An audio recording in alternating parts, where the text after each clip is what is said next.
الحمد لله رب العالمين الصلاة والسلام على خاتم النبيين وعلى آله وصحبه أجمعين أما بعد فأعوذ بالله من الشيطان الرجيم بسم الله الرحمن الرحيم قال الله تعالى في سورة النساء واللاتي يأتين الفاحشة من نسائكم فاستشهدوا عليهن أربعة منكم فإن شهدوا فأمسكوهن في البيوت حتى يتوفاهن الموت أو يجعل الله لهن سبيلا۔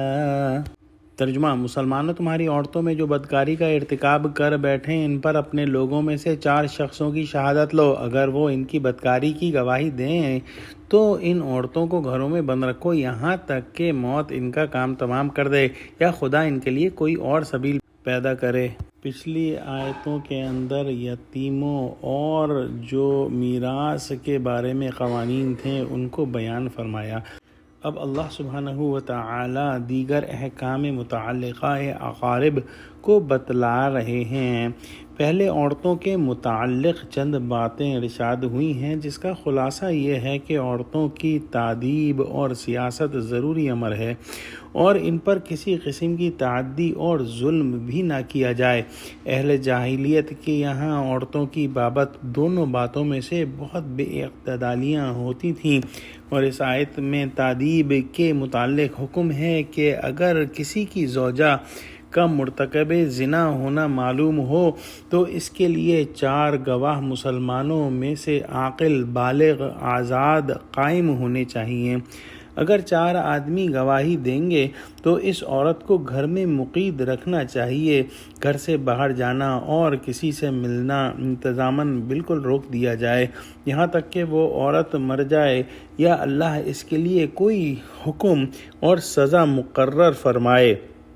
اس وقت تک زانیہ کے لیے کوئی حد مقرر نہیں فرمائی تھی اور یہ ابتدائی احکام تھے، بلکہ اس کا وعدہ کیا گیا تھا کہ حد اور قوانین جو ہے وہ بیان ہوں گے۔ چنانچہ کچھ عرصے بعد سورہ نور میں اس کی حد نازل فرما دی کہ جو شادی شدہ عورت ہو اس کے لیے سنگسار کا حکم ہے اگر وہ زنا کرے، اور اگر کوئی جو ہے غیر شادی شدہ ہو تو اس کے لیے 100 کوڑے جو ہے اس کی سزا ہے۔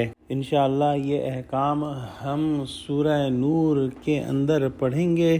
دعا کرتے ہیں کہ اللہ سبحانہ وتعالی ہم کو قرآن کا فہم عطا فرما اور ہم کو قرآن کے احکام کو سمجھنے اور ان پر عمل کرنے والا بنا۔ آمین۔ وآخر دعوانا الحمدللہ رب العالمین۔ السلام علیکم ورحمۃ اللہ وبرکاتہ۔